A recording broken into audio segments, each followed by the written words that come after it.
Hello everyone. तो हम अपनी बाइनरी सर्च की सीरीज को आगे बढ़ाते हुए ये प्रॉब्लम करने वाले हैं जिसका नाम है single element in a sorted array. Single element in a sorted array एक मीडियम लेवल प्रॉब्लम है। भाई प्रॉब्लम इस पर्सपेक्टिव से भी काफी इंपॉर्टेंट होने वाली है। ये हमारे एक मिथ को क्या करेगी, खत्म करेगी। जो हमने मिथ बना रखा है कि बाइनरी सर्च लगाने के लिए एरे का सॉर्टेड होना जरूरी है, इस मिथ को खारिज करेगी ये वाली बेसिकली प्रॉब्लम कि बाइनरी सर्च के लिए सॉर्टेड होना वाज नेवर अ कंडीशन। ये तो कभी कंडीशन थी ही नहीं। अभी तो एरे सॉर्टेड दी है, ठीक है, इस प्रॉब्लम सॉल्व करेंगे, पर आगे इस चीज को समझेंगे इसी वीडियो में, इसी प्रॉब्लम की हेल्प से कि एरे का सॉर्टेड होना कभी कंपलसरी प्रॉब्लम थी, मतलब कंडीशन थी ही नहीं बाइनरी सर्च में। तो पहले इस प्रॉब्लम को समझते हैं। हमें करना क्या है उसे समझते हैं। तो प्रॉब्लम है you are given a sorted array. आपको एक सॉर्टेड एरे दी है, ठीक है, consisting of only integers where every element appear exactly twice. ये एरे में क्या है, इंटीजर्स है आपके, जहां पे हर एक एलिमेंट क्या है, दो बार आ रहा है, except for one element which appear exactly once. सिर्फ एक एलिमेंट को छोड़ के जो कि कितनी बार आ रहा है, एक बार आ रहा है। ठीक है, तो आप देख सकते हैं हर एक एलिमेंट दो बार आ रहा है एक्सेप्ट फॉर द टू, ये टू एक बार आ रहा है। आपको क्या करना है, return the single element that appears only once. आपको वो एलिमेंट बताना है जो कि एक ही बार आ रहा है। ठीक है, मतलब प्रॉब्लम को देखते हैं। तो इस टेस्ट केस की हेल्प से इसको समझते हैं। टेस्ट केस क्या है, 1 1 2 3 3 4 4 8 8। नम से आपको दी है 1 1 2 3 3 4 4 8 8। ये नम से आपको दी है, इसमें आपको वो एलिमेंट पता लगाना है। इसमें हर एक एलिमेंट क्या आ रहा है, दो बार आ रहा है। एक एलिमेंट ऐसा है जो एक बार आ रहा है, आपको वो एलिमेंट पता लगाना है। ठीक है, तो आप बोल रहे हैं कि ये तो बहुत आसान है करना, ये तो आप ऐसे भी कर सकते थे कि एरे सॉर्टेड है। अगर एरे सॉर्टेड है तो आपको पता है कि मान लीजिए किसी एलिमेंट की दो अकरेंस है तो वो एक दूसरे के बगल में होंगे, ठीक है, एक दूसरे के एडजेसेंट होंगे। तो आप इस एलिमेंट से शुरू करेंगे, आप इसको कंपेयर करेंगे सिर्फ इसके बगल वाले से। क्या बगल वाला इक्वल है? अगर इक्वल है तो बढ़िया, मतलब इसकी दो अकरेंस तो है, इसकी तो है। फिर आप सीधे जंप मारेंगे, यहाँ से किस पे जंप मारेंगे, इस वाले पे। इसको चेक करेंगे इसके बगल वाले से, तो आप देखेंगे ये अपने बगल वाले की इक्वल नहीं, इसका मतलब ये एलिमेंट ऐसा है जो कि एक बार आ रहा है। इस तरीके से आप फाइंड कर सकते हैं। तो इस केस में पर टाइम कॉम्प्लेक्सिटी कितनी होगी, देखिए आप चेक करते करते एट द एंड कहाँ जा सकते हैं। मान लीजिए ये एलिमेंट आपका लास्ट में बैठा हो सकता है, समझ रहे हैं, यहाँ पे बैठा हो सकता है। मान लीजिए इसकी तो दो अकरेंस होती और लास्ट वाले एलिमेंट की एक ही अकरेंस होती, तो आपको एंड तक चेक करना पड़ जाता। तो इस केस में तो आपकी टाइम कॉम्प्लेक्सिटी होगी order of n, time complexity order of n इस अप्रोच में। एंड स्पेस होगा ऑर्डर ऑफ वन, क्योंकि आपको स्पेस यूज नहीं कर रहे। पर प्रॉब्लम की एक कंडीशन और है कि आपको ये सॉल्यूशन इस तरीके से लिखना है कि आप रन करें ऑर्डर ऑफ लॉग एन में एंड स्पेस हो ऑर्डर ऑफ वन ही। तो देखिए यहाँ से आपको एक हिंट भी मिलती है। देखिए ये तो सॉल्यूशन रन नहीं करेगा, ये सॉल्यूशन तो सही नहीं है, क्योंकि ये ऑर्डर ऑफ एन ले रहा है, जबकि ऑर्डर ऑफ लॉग एन वाला सॉल्यूशन चाहिए। तो देखिए लॉग एन कॉम्प्लेक्सिटी हमारी किस सॉल्यूशन में होती है, बाइनरी सर्च में। तो हमें एक हिंट मिलती है कि हम इसमें बाइनरी सर्च लगा सकते हैं। हम ऐसी छोटी छोटी हिंट ढूंढते हैं, ठीक है। और बाइनरी सर्च की क्या हिंट होती है, आपको याद होगा हमने कुछ कंडीशन डिस्कस की थी। एक कंडीशन थी कि आपके पास रेंज होनी चाहिए जिसमें आपका आंसर लाई करता हो। तो यहाँ पे रेंज क्या है, ये एरे। देखिए 0 1 2 3 4 5 6 7 8, 0 से 8, इस इंडेक्स के बीच में ही क्या होगा, आपका आंसर लाई कर रहा होगा। बिल्कुल सही बात है। और एक कंडीशन ये तो चलो मतलब ये तो किसी भी सर्च के क्वेश्चन में लगती थी ये कंडीशन, ठीक है। एक तो ये कंडीशन बाइनरी सर्च की होती है कि लॉग इन कॉम्प्लेक्सिटी होती है। बाइनरी सर्च की एक कंडीशन बहुत महत्वपूर्ण है, बहुत ज्यादा इंपॉर्टेंट, जो हमने कई बार डिस्कस की है, फर्स्ट वीडियो से डिस्कस करते आ रहे हैं कि इसमें आप इस पूरी रेंज के, इस रेंज के किसी भी एलिमेंट पर खड़े होकर क्या ले रहे होते हैं, डिसीजन ले रहे होते हैं। किसी भी एलिमेंट पर डिसीजन लेते हैं कि आप बेसिकली आपका आंसर लेफ्ट में होगा, जिस एलिमेंट पर खड़े होकर आप डिसीजन ले रहे हैं उसके लेफ्ट में होगा आंसर, उसके राइट में होगा आंसर, या वही है आंसर। ठीक है, अगर ये आप डिसीजन ले पा रहे होते हैं तो ये बाइनरी सर्च का क्वेश्चन है, बाइनरी सर्च का प्रॉब्लम है। पर ऑब्वियसली ये डिसीजन लेना, यही सबसे मेन वो है कि हम ऐसी क्या कंडीशन लिखें जिससे कि हम बेसिकली ये डिसीजन ले पाए कि हमारा आंसर लेफ्ट में होगा, राइट में होगा। इस चीज को समझना ही बहुत इंपॉर्टेंट होता है। इसी से हमारी कंडीशंस बनती है जो हमने डिस्कस की थी। और क्या क्या बाइनरी सर्च की बेसिकली आपकी पहचान हो सकती है, मतलब होता है ना हिंट। हिंट क्या हो सकती है, जैसे एक हिंट तो ये होगी लॉग इन। देखिए यहाँ पे आंसर जो है ना एक एलिमेंट ही हुआ एट द एंड, एक इंडेक्स ही तो हमने पूरी सर्च की, पर हमें एट द एंड क्या रिटर्न करना है, ये एक इंडेक्स। तो हमारी बाइनरी सर्च में भी स्टार्टिंग में रेंज मान लीजिए एन साइज की होती है, पर एट द एंड वो रेंज कितने की हो जाती है, घट घट के, पहले NY2 की होगी, फिर NY4 की होगी, एट द एंड वो रेंज कितने की रह जाती है, एक साइज की रह जाती है। तो ये भी एक हिंट हो सकती है। हिंट की बात कर रहे हैं, कंपलसरी नहीं है कि मतलब मतलब एक अगर कोई एक वैल्यू वाला आंसर है तो वो बाइनरी सर्च है, ऐसा कंपलसरी नहीं है, पर ये एक हिंट हो सकती है। और क्या हिंट हो सकती है? सॉर्टेड वाली हिंट भी हो सकती है। देखिए सॉर्टेड एरे होती है तो बाइनरी सर्च लग सकता है, मतलब इसकी कई काफी चांसेस होते हैं कि अगर एरे सॉर्टेड है तो बाइनरी सर्च लग रहा हो, इसकी हाई प्रोबेबिलिटी होती है। ठीक है, तो आपको एक बार जरूर चेक करना चाहिए, पर ये भी जरूरी नहीं है कि बाइनरी सर्च लगेगा ही लगेगा, तो ये भी एक हिंट ही है। तो पक्की कंडीशन कौन सी है? ये दो पक्की कंडीशन है, और ये दो कंडीशन किसी भी मान लीजिए चीज के लिए फॉलो हो रही है, किसी प्रॉब्लम के लिए, तो उसमें आप बाइनरी सर्च लगा ही सकते हैं। ठीक है, तो अभी आपको एक चीज तो समझ आ गई, ऑर्डर ऑफ लॉगिन में सॉल्व करनी है ये प्रॉब्लम। तो आपको किस तरफ देखना है? आपको बाइनरी सर्च को एक बार ट्राई करना है कि कहीं ऐसा तो नहीं है मेरी बाइनरी सर्च इसमें लग रही हो। तो हमने बाइनरी सर्च के बारे में क्या डिस्कस किया था कि आप बाइनरी सर्च किसी प्रॉब्लम में लगा रहे होते हैं तो आपको उसमें क्या करना होता है। 1 3 4 एक सेकेंड, मान लीजिए इस एलिमेंट इस एरे में मुझे ये एलिमेंट फाइंड करना है, ये वाला एलिमेंट ही तो फाइंड करना है। तो बाइनरी सर्च की प्रॉब्लम हमने कहा था कि हमारे पैटर्न बन रहे होते हैं, अगर हम इनमें से कोई पैटर्न बना दे 0 0 एंड 1 1, इस तरह का कंटिन्यूस पैटर्न बन रहा है पूरी रेंज के लिए, या फिर इस प्रकार का बन रहा है स्टार्टिंग में 1 आ रहे हैं और फिर 0 आ रहे हैं। ठीक है, और ऐसा कोई पैटर्न बना पा रहे हैं आप, तो बेसिकली आप वही वाली जो दूसरी वाली कंडीशन कह रहे थे ना कि हमारे पास क्या होनी चाहिए, हम किसी भी एलिमेंट पर खड़े होकर डिसीजन ले पाएंगे, हमारा आंसर लेफ्ट में होगा या राइट में होगा, उस चीज को इससे सेटिस्फाई कर रहे हैं, अगर आप ऐसा पैटर्न बना पा रहे हैं तो। और पैटर्न का मतलब क्या है कि 1 रिप्रेजेंट करता है कि आपने कोई कंडीशन लिखी किसी एलिमेंट पे जिस पे आप खड़े होकर ये डिसीजन लेने का आपका आंसर लेफ्ट में या राइट में, तो वो डिसीजन लेना के लिए आप कोई कंडीशन तो लिखेंगे। तो ये एलिमेंट वो होते हैं जो कंडीशन को सेटिस्फाई कर रहे होते हैं, ये एलिमेंट वो होते हैं जो कंडीशन को सेटिस्फाई नहीं कर रहे होते हैं। आप ये पैटर्न इस प्रकार से बनाते हैं कि आपको जो एलिमेंट फाइंड करना है वो कंडीशन को सेटिस्फाई कर रहा हो। तो देखिए आपके दो तरह के पैटर्न बन सकते हैं, ये कंडीशन सेटिस्फाई करना चाहिए, ठीक है, और ये मतलब क्या होना चाहिए, या तो पहला एलिमेंट होना चाहिए जो कंडीशन सेटिस्फाई कर रहा है, या फिर लास्ट एलिमेंट होना चाहिए। तो पहला एलिमेंट होना चाहिए कंडीशन सेटिस्फाई कर रहा है, इसका मतलब आगे के सारे 1 हो और पीछे के सारे 0 हो। या तो मैं ये पैटर्न बनाना मंजूर करूंगा, या फिर इस प्रकार का आगे के सारे 1 हो इंक्लूडिंग दिस, क्योंकि ये तो कंडीशन सेटिस्फाई करना चाहिए, पीछे के सारे 0 हो। इनमें से एक पैटर्न बनाना पसंद करूंगा, मतलब मैं अपनी कंडीशन इस प्रकार से फ्रेम करूंगा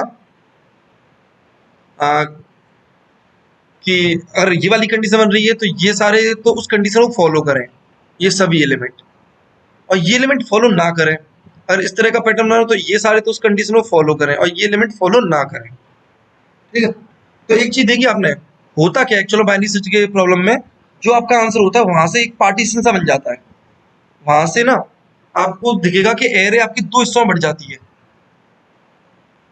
देखिए आप बोल रहे हैं कि ये एलिमेंट कंडीशन को फॉलो, अब एक चीज और है, आप अगर दोनों कंडीशन बना पा रहे हैं, दोनों के लिए कंडीशन बना पा रहे हैं, आप इस तरह की भी कंडीशन बना पा रहे हैं, इस तरह की भी बना पा रहे हैं, तो आप प्रेफरेंस देना कि आप ये वाली बनाएं, बेसिकली आप ये वाला पैटर्न बनाएं, क्योंकि हमारी जो टेम्पलेट है जो हम डिस्कस कर चुके हैं लास्ट वीडियोस में, एक बार और लिख देता हूं मैं,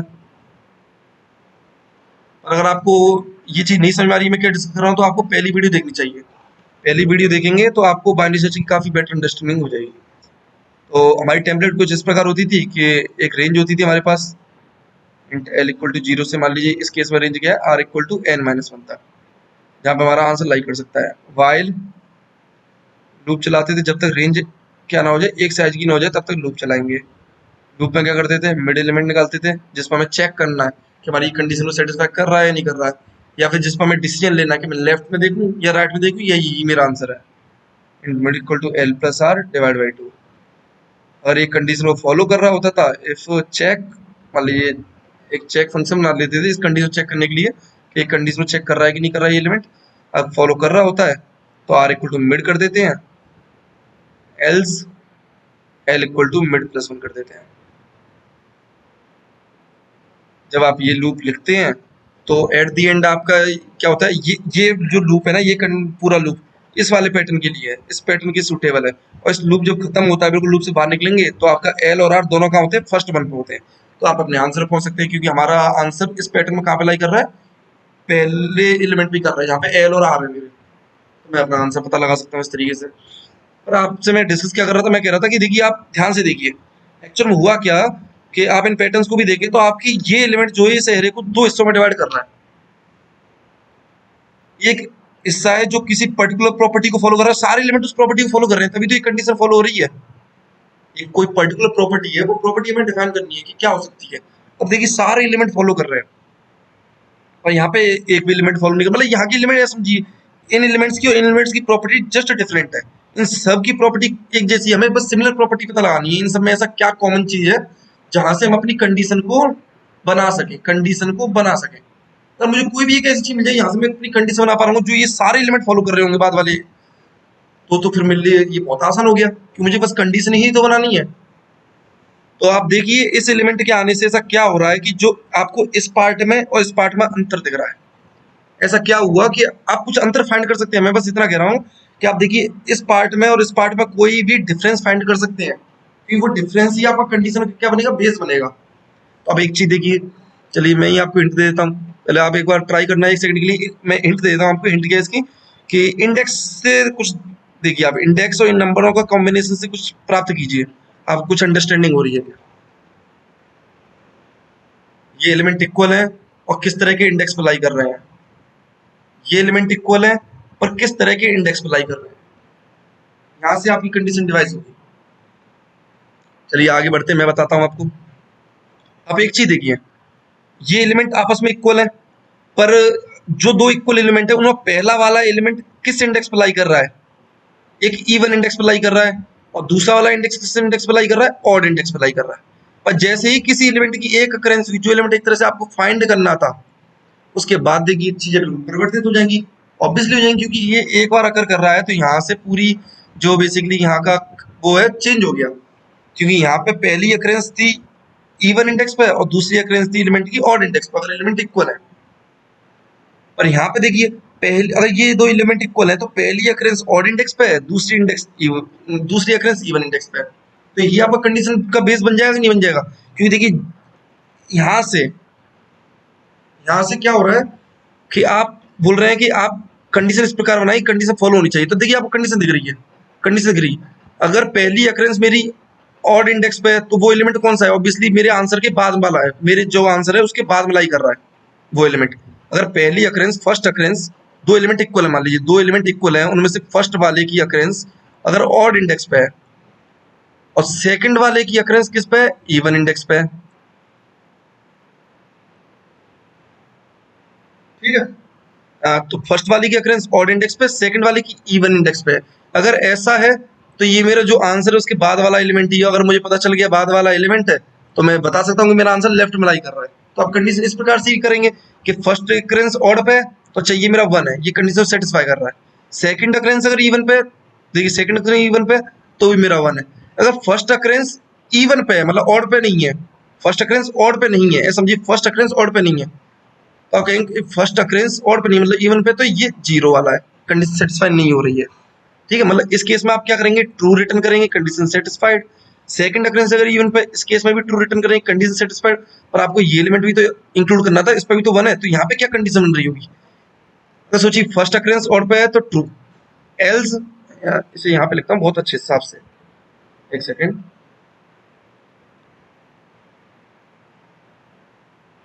अगर सोचिए फर्स्ट अकरेंस आपकी, फर्स्ट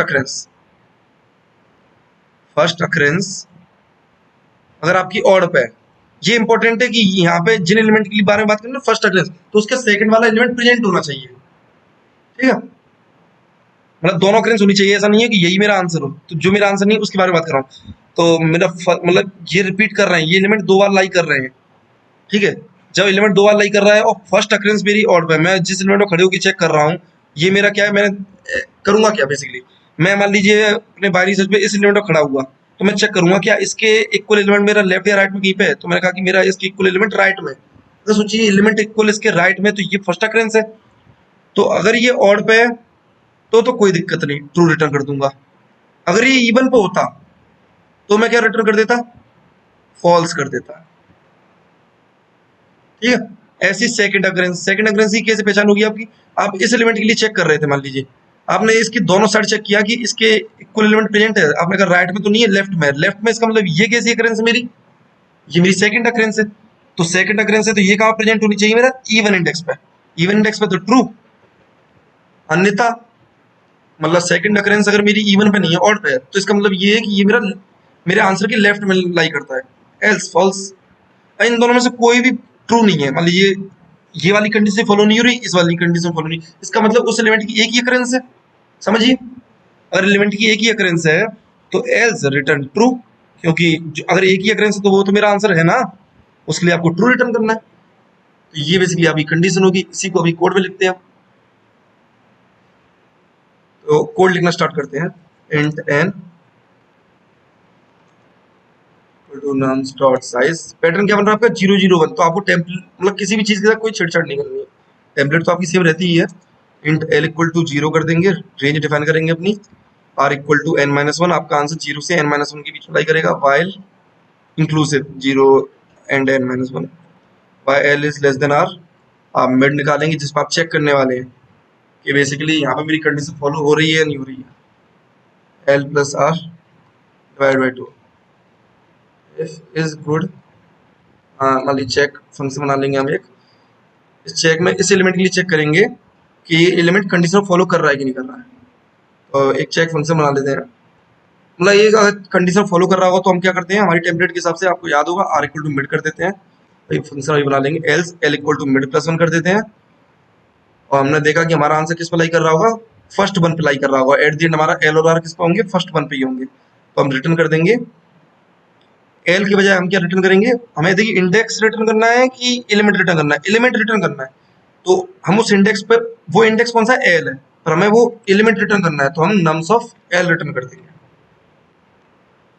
अब बस ये फंक्शन बना लेते हैं, चेक फंक्शन। तो चेक फंक्शन बनाते हैं, बूल चेक, चेक में पास करेंगे इस इंडेक्स पर आप चेक कर रहे हैं, मान लीजिए आंस इंडेक्स बोल रहा हूँ इसे, जिस पर आप चेक करने वाले हैं कि मैं मेरा आंसर इसके लेफ्ट में राइट में यही आंसर है, एक तरह से कंडीशन फॉलो कर रहा है कि नहीं कर रहा है। और क्या पास कर देंगे आप, एरे पास कर देंगे, vector int and nums, array का साइज कर देंगे वेक्टर का, अभी समझेंगे एरे का साइज क्यों किया, नम्स एन, ठीक है। तो इस फंक्शन पे पूरा हमारा क्या रहेगा, जोर रहेगा बनाने पे।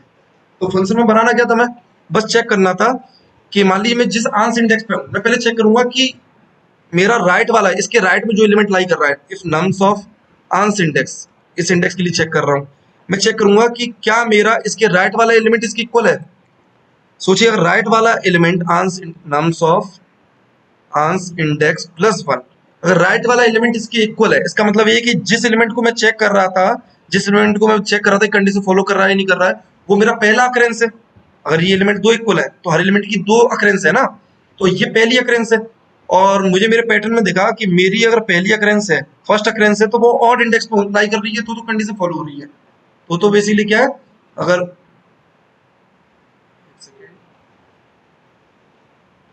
देखिए यहाँ पे देखिए, ये मेरा बेसिकली क्या था, ये सारे मेरे कंडीशन फॉलो करने वाले एलिमेंट बनाने थे मुझे, तो मुझे कंडीशन इस हिसाब से डिवाइस करनी है, मैं पता लगा पाऊँ ये राइट साइड है मेरा आंसर जो उसके राइट साइड में। तो देखिए यहाँ पे हो क्या गया, जो फर्स्ट अकरेंस है वो ऑड इंडेक्स पे लाई कर रही है, और सेकंड अकरेंस इवन इंडेक्स पे, जस्ट अपोजिट देखें इसके इधर, तो इधर उल्टा है, फर्स्ट अकरेंस इवन इंडेक्स पे है फर्स्ट अकरेंस, और सेकंड अकरेंस ऑड इंडेक्स पे। तो आपने देखा कि अगर आपका इस एलिमेंट के इक्वल एलिमेंट राइट वाला इक्वल है, सोचिए आप इस एलिमेंट के लिए चेक कर रहे थे, तो आप सबसे पहले चेक करेंगे क्या मेरा इसके अगला एलिमेंट इसके इक्वल है। अगर अगला एलिमेंट इसके इक्वल है तो ये मेरी फर्स्ट अकरेंस है, और फर्स्ट अकरेंस है तो होना क्या चाहिए, ये फर्स्ट अकरेंस किस पे होनी चाहिए, ऑड इंडेक्स पे होनी चाहिए। ओके, तो अगला एलिमेंट अगर इसके इक्वल है, अगर अगला एलिमेंट इसके इक्वल है तो ये फर्स्ट अकरेंस है, इसका मतलब ये है कि ये इंडेक्स जो मेरा ऑड होना चाहिए, अगर ऑड है तो बढ़िया। तो if ans index mod 2 equal to 1, अगर ये ऑड है तो फर्स्ट अकरेंस हमारी किस पे होनी चाहिए थी, ऑड इंडेक्स पे, तो बढ़िया मेरी कंडीशन सेटिस्फाई हो रही है। अगर ये बेसिकली ऑड पे नहीं है तो क्या करूंगा, रिटर्न कर दूंगा फॉल्स, क्योंकि ये मेरा फिर लेफ्ट वाला पार्ट है। सोचिए ऑड पे कब नहीं होगी फर्स्ट अकरेंस, इस साइड नहीं होगी, तो इधर तो आप 0 रिटर्न कर रहे हैं।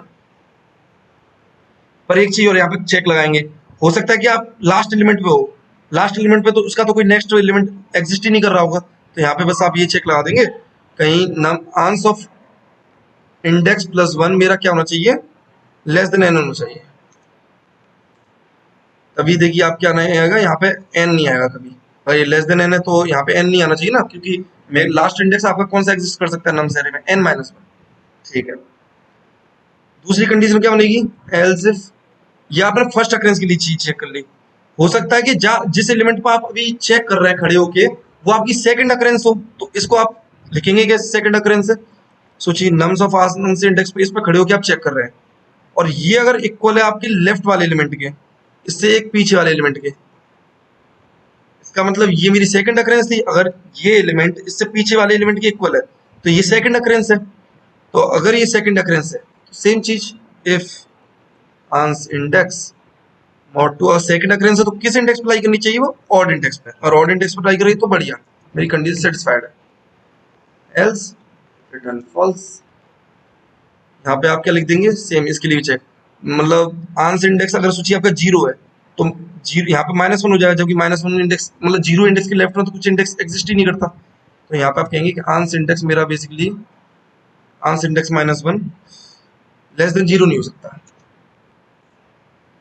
अगर सोचिए आपने ये वाली कंडीशन चेक कर ली, इसका मतलब ये है अगर ये कंडीशन अगर आपकी सेटिस्फाई नहीं होती है तो इसके कोई राइट में एलिमेंट एग्जिस्ट नहीं कर रहा, जिस एलिमेंट के लिए आप चेक कर रहे हैं उसके इक्वल एलिमेंट राइट में नहीं है, तो फिर इस पे आप चेक करने आए। इसमें आप क्या चेक कर रहे हैं कि क्या इसके एलिमेंट इक्वल, कोई लेफ्ट में इक्वल एलिमेंट है, तो अगर ये कंडीशन सेटिस्फाई नहीं होती तो इसका मतलब इसके लेफ्ट में कोई इसके इक्वल एलिमेंट नहीं है। इसका क्या मतलब है? ना राइट में इक्वल है ना लेफ्ट में इक्वल है, इसका मतलब ये इक्वलिटी प्रेजेंस है।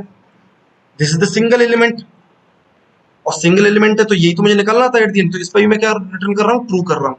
देखिए सिंगल एलिमेंट पे भी आप क्या कर रहे हैं? 1 है, जो सिंगल एलिमेंट है 1, इसके बाद वाले एलिमेंट पे भी 1, तो एल्स रिटर्न ट्रू। इसको रन करके देखते हैं।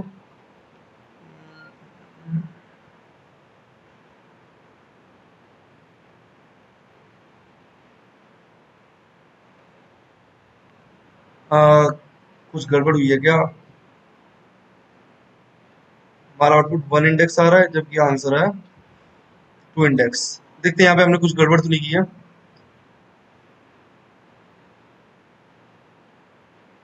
यहाँ पे मैं क्या चेक कर रहा हूँ? अगले वाले एलिमेंट से कंपेयर कर रहा हूँ इस आंसर इंडेक्स को। पहले यहाँ पे चेक कर लेते हैं, एल इक्वल टू 0 से r while l is less than r, check mid nums and r equal to mid, else l equal to mid plus 1, return nums of l। बिल्कुल सही, यहाँ तक तो सही है। इस कंडीशन को दोबारा चेक करते हैं। मान लीजिए ये एलिमेंट में जिस पे चेक कर रहा हूँ वो अगले एलिमेंट के इक्वल है, इसका मतलब ये फर्स्ट अकरेंस है। और फर्स्ट अकरेंस मेरी किस पे लाई करी? 0 1 2, तो फर्स्ट अकरेंस जो होनी चाहिए मेरी,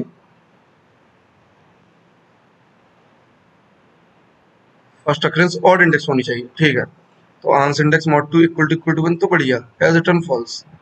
एल्स इफ हमने चेक किया आंसर इंडेक्स -1 क्या होना चाहिए? ना ना ये गलत लिख दिया है, लेस देन जीरो नहीं बल्कि greater than equal to 0। Answer index -1 less than 0 नहीं हो सकता, ये लिखना था। आंसर इंडेक्स -1 क्या होना चाहिए? या तो 0 हो या 0 से बड़ा हो, छोटा नहीं होगा। नेगेटिव इंडेक्स नहीं एग्जिस्ट करते ना। तो अब इसे रन करके देखते हैं। I hope now it will work. तो सबमिट करते हैं।